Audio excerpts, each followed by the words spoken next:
Welcome to what everyone has been waiting for. This is not going to be a video that I usually make because typically it's either a vlog or I'm sitting down basically giving value on mindset, any sort of things along that nature, literally how to get rich using your mind, because everyone knows your mind is important. I'm very huge on it. I always talk about it, but you can have the most perfect mindset in the world.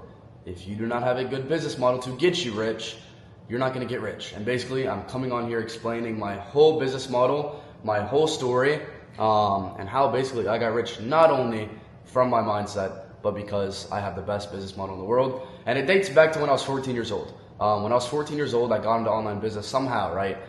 Who knew that like a 14-year-old kid would just like have this thought in his head like, oh, I can get rich, I can become a millionaire, I can do this, I can do that. And now skip 6 years down the line, I'm 20 years old, and every single thing that 14-year-old kid thought is true. Because I realized like we have these thoughts and desires for a reason. But that's not what the video is about. I was 14 years old and I found online business. The first business model I ever did was selling audiobooks on Amazon. And you could probably imagine how that went. Not so good. I'm 14 years old and I was flipping audiobooks.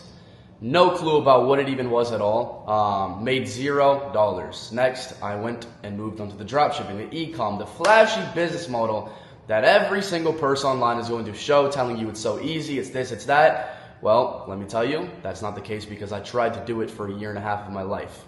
Terrible, and I made money, by the way. Like, I did not make $0 from e-com. I basically made money from every single business model, besides obviously when I was 14 selling audiobooks. But dropshipping, the profit margins are terrible. You're getting like 30% of what you're actually making. So if you make 1K on the day, you're getting like $300 a day. It's not a lot of money, to be honest. And then obviously, no one really wants to tell people that they're a drop shipper for a business model, right? It's a little weird.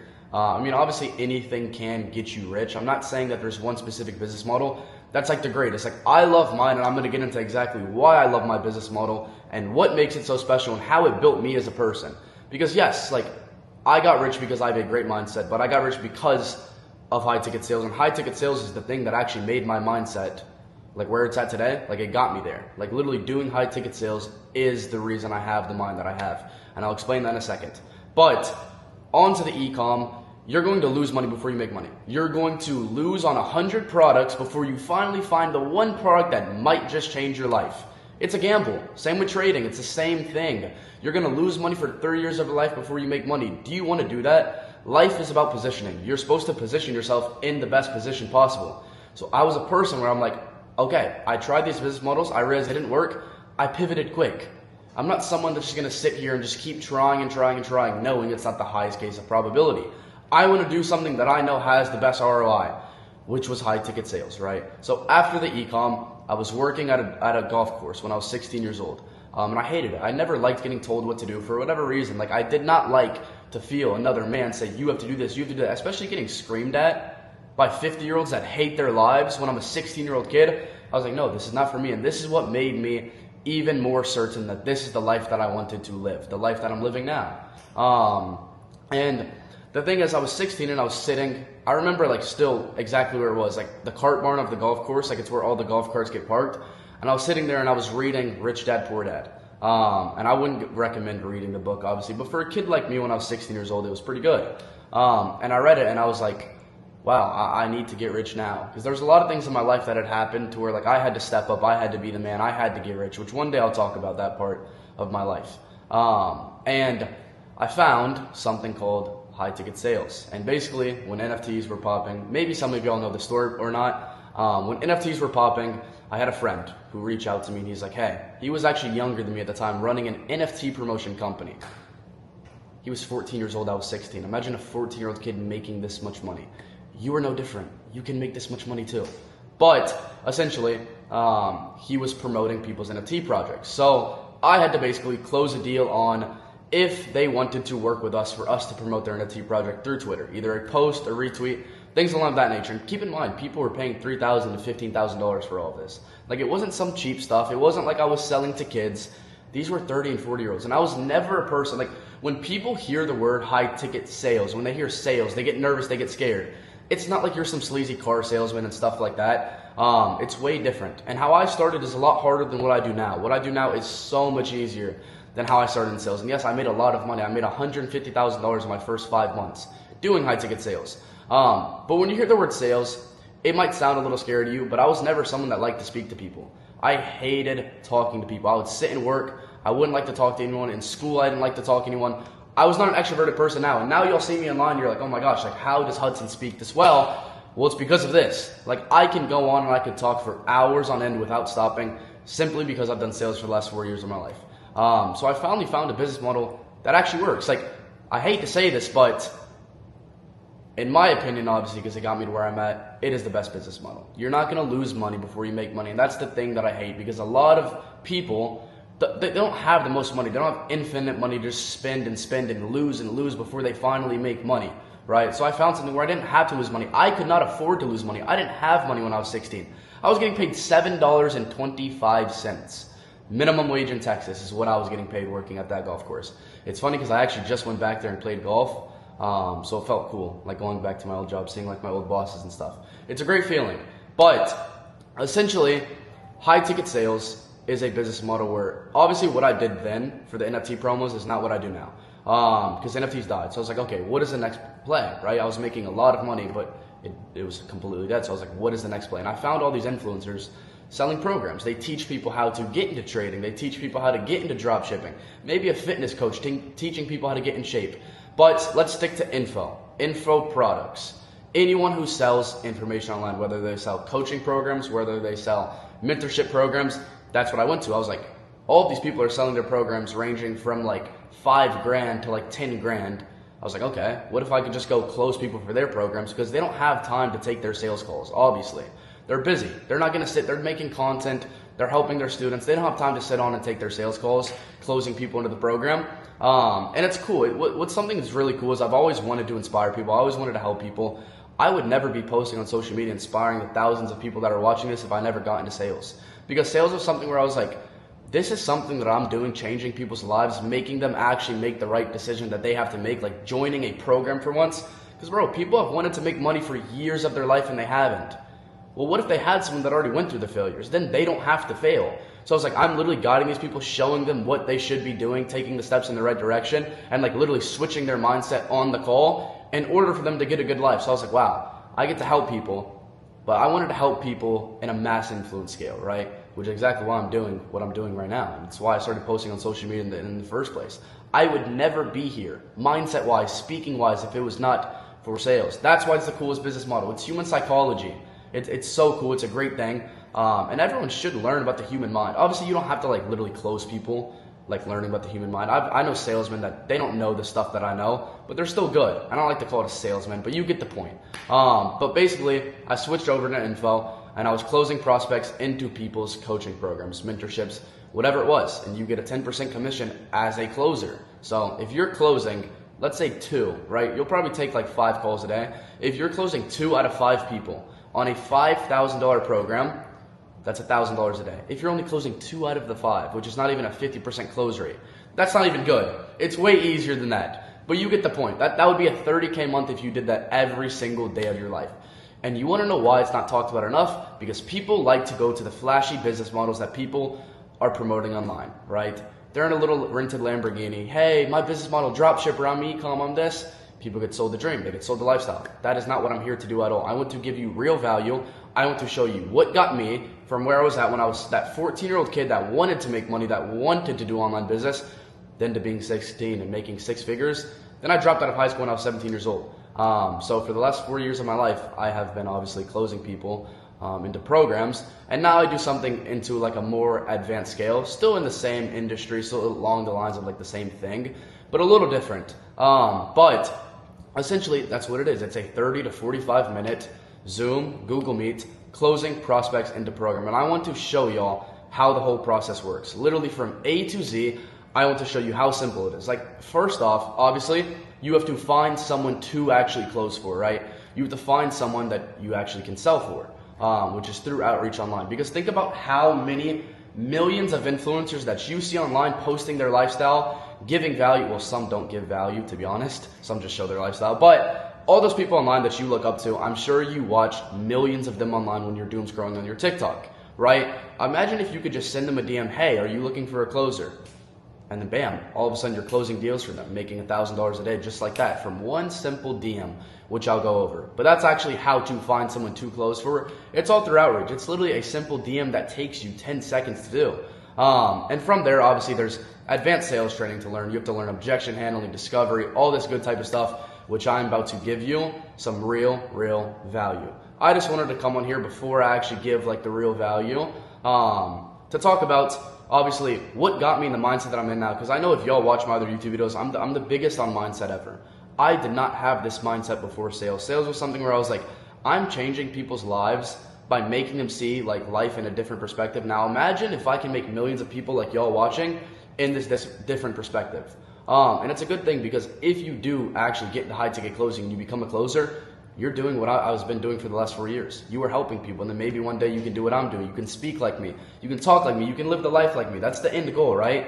But you have to go into this with a good mindset, right? With every business model in specific, you have to go into everything with a good mindset. But like I said, my mindset was never the sharpest, and somehow it got sharpened up doing this. So I guess it's something. It's something, what's the word that I'm looking for? Miraculous? Maybe that's the word. But high ticket sales, by far, best business model. I'm going to get into exactly why I think that it is from a non-biased perspective. But you need a good mindset. The problem is like everyone goes down their life, and let's say like the people that I was helping for the last 4 years actually joined these mentorship and coaching programs. And yeah, there's still people that are like, oh, those are scams. I'm the one on the end that's closing the deals. I see these people from years ago that their lives are completely different. Like I've been doing this for 4 years. Do you know how many lives that I've seen transformed from me closing someone into a mentorship program, then they join that mentorship program, now all of a sudden their life is different? Before I give y'all the whole process of not only how a sales calls work, but how high ticket sales like works in general, I kind of want to give y'all a different mindset, because imagine the people that you're speaking to, which maybe it's you right now. I'm not going to lie. Maybe you want to make money. This is why you're even watching this video, which is a great thing. Imagine you've been trying to do stuff for free for the last 3 years of your life, for the last 4 years of your life, and it hasn't been working. What do you think is the one thing that has a possibility of you changing that? Having someone that went through the failures, and people have all these limiting beliefs. They have fear of failure. They don't want to commit to something. They're comfortable in the situation they're in. This is what you have to help people get over. And I hope from my content, I genuinely inspire y'all to do the same. Because if you don't change, then what happens for the next 3 years of your life? Like there has to be a turning point where you're like, okay, I haven't made money for the last 2 years and 3 years of my life. I want to get rich. I have all of these desires, these great desires that God put inside of my head for me not to get them. No, just put your guard down, put your ego down, and realize that you can learn from someone that has already done these things. And that's exactly what I did. I went through mentorship programs. I went through coaching programs. Then I actually closed people to get inside of these mentorship programs because I saw the effect that it had. It changed my life. I would not be able to speak this way if I've never had a mentor teaching me how to speak. Like obviously, yes, I help myself. You're going to be helping yourself, but your perspective has to change. This is how the world works. Think about for sports, for example. Everyone has a coach. So what you were doing, if you do actually become, I guess, like a high ticket closer, you're going to be changing people's lives. You're going to actually help people take the step in the right direction. Because if they've never made money before, what's the one thing that's going to help them? Imagine you had $5,000 on the line. You think you're going to not show up every single day and put the work in? Do you just want to lose out on $5,000? No, you don't. It's the one thing that I've seen actually hold people accountable. Okay, I know I went a little over my business model and actually how I got to the point where I'm at now, and I explained a little bit about it. But I'm going to walk you through literally the entire framework of how a sales call looks. Like everything that a sales call is inside of this framework. And keep in mind, before I go over any of this, obviously the whole point of a sales call is to not only help the person, but to make them see that they can actually get help and help themselves. Because a lot of the people, especially selling info, like if you're selling a coaching program or a mentorship program, these people have never thought this deep, and they genuinely do not think that they're the type of people that can actually make it in life. So sometimes you have to ask them questions and make them actually see a different perspective of life. That's the whole point of it, right? I mean, I was telling you all a little about this in the video. I was like, what is the point of having money if you're not helping people? That's why I'm glad I got into sales, because before I had like influence, or like before I had clout, whatever you want to call it, I was able to help people doing this. And I'm going to go over exactly that. And this is literally how a sales call works. It's 30 to 45 minutes long, and we're going to go over it. So right when you first hop on the call, this is called the discovery phase. So let's say like I hopped on a call with a prospect, for example, right? Obviously, I'm going to introduce myself. Well, not chit chat too much, but maybe like a minute. Oh, where are you located? Blah, blah, blah, blah, blah, right? Discovery, you want to get their outcome, their current state, future goal, motivation, how long they felt like this way for, and obviously dive deep. So like right when you hop on the call, okay, what specific outcome are you looking to achieve, just to see if I can even help? Because obviously if someone just wants to come in the program for like an invalid reason, you have to just disqualify them. So hopefully it's a reason like, okay, I actually want to change my life. I actually want to make money. I actually want to do this, right? And their current state. So right after they tell you like their outcome in life and like what they actually want, when you start talking about their current state, they're going to get a little bit in their feelings, which is not a bad thing. Like sales, everyone knows that it is kind of pain. You're bringing up pain, and people want to call it manipulation, but manipulation is a neutral word. Like manipulation is not a bad thing. You can manipulate people into doing good things. And a lot of questions in here will make people like, I have been on sales calls so many times where someone's genuinely like, Hudson, like you just asked me a question I never even asked myself. And it makes them seem like, okay, they have to make a change now because people always want to wait. They're like, no, I'll think about it. No, I'll do it tomorrow. No, I'll do it next week. Like, no, we are humans with endless potential. We need to make decisions and do things now, which is the whole point of the call. So the current state, they're going to tell you about like what they're doing for school, what they're doing for work, things along the lines of that nature. And obviously when they're telling you that, that's not the life they want to live realistically.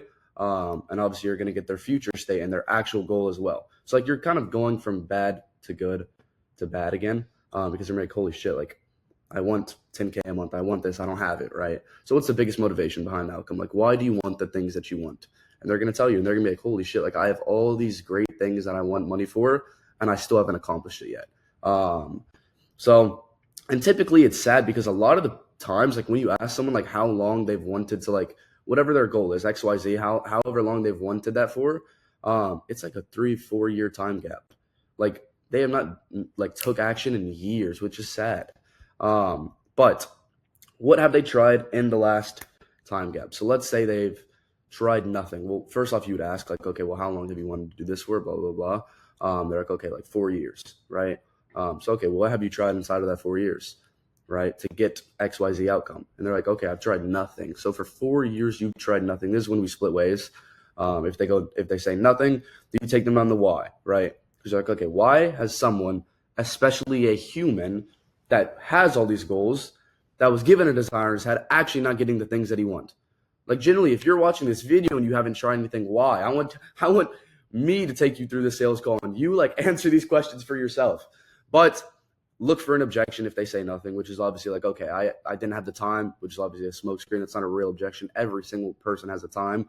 We make time for things that are important to us. But let's say, for example, it's like they didn't have money. Obviously, at that point, like if they don't have money, because there's a mentorship at the end of the day. Like you're probably going to, I mean, maybe you're selling like fitness coaching, which is like different. But like if you're selling info, which is like selling people mentorship, selling people coaching programs, no matter what you're selling, like I was saying, like if it's like a mentorship or a coaching program, it's a win-win. Like obviously the business owner is making money, but you're also getting help. Like everyone wins in these type of things, right? So like if they don't have the money, then realistically, like it does take an investment, so they're not going to be able to join. But let's say they had a fear of failure for the last like 4 years. That is something that you have to pre-handle. Like you have to get down to why they feared failure and basically make it seem to them like that's also not real. Because why would you have a fear of failure if you actually want all these things out of your life? And I'm not going to go like in depth on like the script of how to pre-handle because I don't want to give you all a script. This is just literally how a sales call works. But pre-handling objections is basically like handling every single thing that they possibly just call. For y'all, if you don't know sales, like this sounds foreign, you just call it excuses. Like they keep making excuses, so you have to pre-handle everything. And basically make them see like everything that they're saying is an excuse, and basically make them see a new perspective that fear of failure for the last 4 years is the reason they're on this call. Like it's the reason that they're talking to you and the reason they're seeking help, because the last 4 years they feared failure and it's done no good for them. So that's what you have to make them see. So let's say they said they did try a business model, right? Okay, well, did you see results? They're like, okay, no, I didn't. Then obviously you have to ask why they didn't see results. But if they said, yes, they did see results, obviously there's going to be a lot of people in these calls that have egos that are going to lie to you. That's just how humans work. They lie for whatever reason. But a lot of the time there might be some people that are like, oh yeah, I made like 30K a month from trading. And you can kind of just tell they're lying, because people that are on these calls are not on these calls for no reason. Like they're genuinely seeking help. They want a way out of their situation, which is the whole point of the call. That's what you were trying to get at. So, okay, are you still doing it? If no, why not? If yes, why are we here? Why are we here, right? Because that's the whole point of the call. Like, why are they here if they're making XYZ amount from a different business model, right? So let's say you said, have you tried, did you see any results? Like, let's say they said they tried trading. Did you see any results? They say no. Okay, well, why? Right? They could say, okay, they could blame the business model. They could say lack of time. lack of knowledge, resources, lack of commitment. Lack of knowledge and resources is great if they actually admit to it, because now they know that they have to get resourceful and they have to get knowledge from someone else, which would be a mentor, right? And obviously, like, you're making money from this, like, you're selling people and this stuff, but you are generally helping them change their life. That's the cool part about sales, which I was talking about way earlier in the video, right? So right here, you solve the objection and you pre-handle. Okay, well, why now? Like, why now is this actually important to you? Over the last 4 years, you had the fear of failure, you had this, you had this, you had XYZ. So why now? Are you actually committed, right? That's after you overcome the objection. And like, obviously at the end of objection handling, you're gonna be like, okay, well, you're actually committed now to becoming the person that can XYZ, blah, blah, blah, right? Okay, well, why now? Why now is this important to you? So obviously that's after the time gap. Like, if it's a 4-year time gap, why now after 4 years, right? Do you want to get over let's say you pre-handle the commitment objection, right? Why do you want to get over that? Blah, blah, blah. Even though commitment isn't really that's also kind of like a fake objection. I would say like fear of failure would sound better. Like, okay, why now do you actually want to get over the fear of failure? But that's, to me, every single objection is an excuse. Like, I don't believe anyone has an excuse for anything at all. But in their life, obviously, they have the excuse, right? So, like, my head is not the same as theirs because I've actually done things for my life and actually achieved things. I'm not shitting on anyone. But it's a lot different, right? So you kind of have to like go down to their level and like kind of like copy and paste like their brand on yours and kind of see it from their situation to where like you can help them more. But this is where you future pace, which is basically like, okay, well, what does our life look like after we get over the fear of failure? Let's say it's a fear of failure. What would your life look like after you get out of the fear of failure? Blah, blah, blah. What can we do then that we can't do now, right? They're going to tell you all these things. Oh, I could drive nice cars. I could visit cool places. I could do this. I could help my mom. I could do that. Blah, blah, blah, blah. Okay. So right here, when you're future pacing, you're making them see in their head, like, there's a different outcome of their life that they can be down in a year if they just get over that one simple objection, right? And we're doing all this so they don't throw us in objections when we actually pitch and we give them the price point, because obviously humans are going to react weird whenever you tell them a price. But if you're genuinely good at what you do and you make them see like, okay, this is the only way out, like, bro, you need help. If you haven't done anything for 4 years, then they're going to close. They're not going to give you an objection if you pre-handle all of this. But imagine like someone's talking about their whole situation, then you're asking them why now, all these things, and then you future pace them, right? Then they're like, holy shit, this is the way my life could look. Like, you make them see that the reason they are where they're at is, let's take fear of failure, for example, right? They're like, holy shit, my fear of failure has held me back from getting the nice cars, getting this, getting that. And you'd be surprised. People don't think this. So you're making them actually see a different perspective of life. So after the future pace, you go negative again because they're thinking positive. Like, oh, I'm actually the type of person that can have this, I can have that. Okay. How long have you felt like you aren't able to do blank, blank, blank, whatever their answer was, right? Let's say they wanted to retire their mom for. Okay, well, how long have you felt like you weren't able to like retire mom, blah, blah, blah. So go negative. And then back to positive. Because that's kind of like, even with women and stuff, like you're playing, like it's hot and cold 24/7. It actually makes people like realize something in their head. But positive, okay. How would it feel after the 4 years of you not actually doing anything and you not getting over the fear of failure to actually get to the point to where you can blank, blank, blank, whatever their goals are, to provide for your parents, let's say what it was, right? And you need to dig deep because a lot of people are going to be like, oh, my life's going to be good. Okay, well, good could mean a lot of things. So, like, what does good specifically mean for you, right? And dig really deep. Like, you want their emotions here. Like, you want them to feel the emotions behind. Like, you don't want these people just telling you, that you want them to feel it. Because if they're just telling you answers and they're not even truly thinking about it, you're not good at what you do realistically. And then next, after positive again, is consequence question. A consequence question, like the whole point of it is to make them see, like, if they do not get over this objection, what is going to happen? Is the next 6 months of their life going to look like the last 4 years have of them not doing anything, right? What does our life look like if we never get over, let's say, fear of failure, for example, and life goes on for another 4 years, right? Even though, like, I'd hope it wouldn't go on for another 4 years if it had already been 4 years, but you could say, like, 6 months.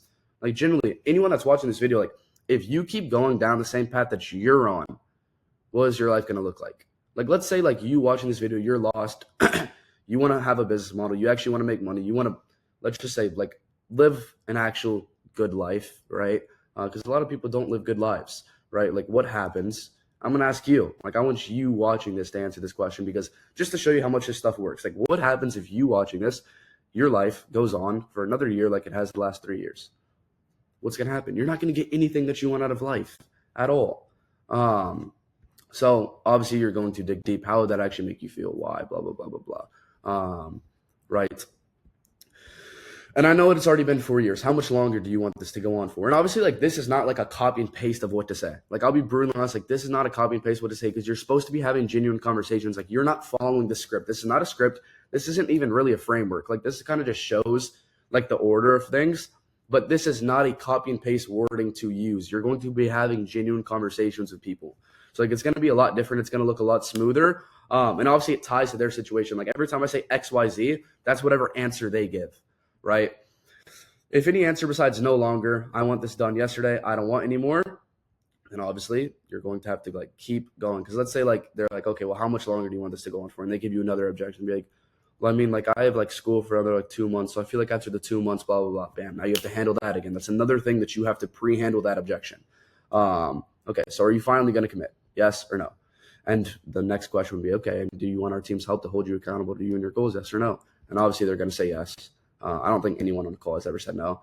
And this thing, I know we can definitely help. Like, you're not going to tell them, okay, I know I can definitely help. You're going to say word things in a different way. But FQ just means financially qualified. Because, yes, it is a mentorship program. It is a coaching program that you're going to be selling. So people have to have money. Like, it's a win-win situation. You're going to have to financially qualify. Okay, how much capital do you have set aside to invest? Just see if I can even help.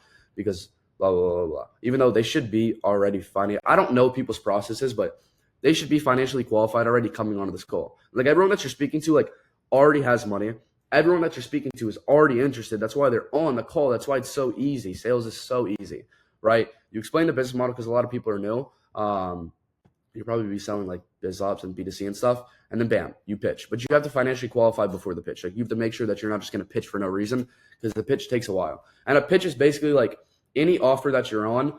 And all an offer is like, let's say someone like, y'all probably know like TGR. Let's say TGR Trading, like he has a trading offer teaching people how to trade.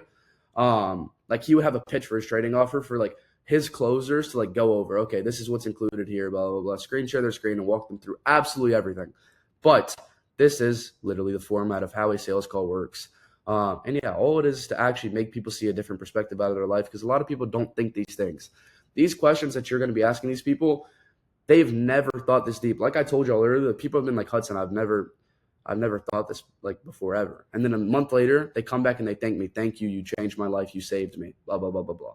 All because of one 30 to 45 minute long call. That's pretty impactful. It feels amazing. But sales is super easy. Like everything on here, it's obviously going to go longer than how I just explained it because you're going to be having genuine conversations. Like this is not just a script to go off of, but this is how easy it is to learn. Like high ticket sales is by far the easiest business model. And I wanted to obviously come in here and explain what actually made me millions of dollars. Because everyone in my comments is always like, okay, like you always are in nice villas. You're always in nice places, like talking, like giving like motivational type mindset content. But what did you actually do to make millions of dollars? And this is what it is. And obviously, like I do things more in depth now than just closing. Like I'm not just a closer anymore, but that's obviously how I started. I was a closer since I was 16 all the way to 20 years old. And yeah, this is literally the format that I've always followed. And obviously you're going to progress and progress and progress, but it's literally fairly as just as simple as this. But thank you every single person for watching. I wanted to actually give like an informative video. I love the content I do. Like I love making mindset stuff, motivational stuff, but that is not going to take you that far. I always say like mindset is 90% of it. And then like this, like a business model is like 10% of it. But a lot of people have no business model at all. You might have a good mindset, but you don't have a business model. Like, come on, you need both. Like they go hand in hand together. So thank you every single person for watching this video. I hope y'all got a lot of value from this. I might comment down below if y'all actually like these videos. You can also apply to work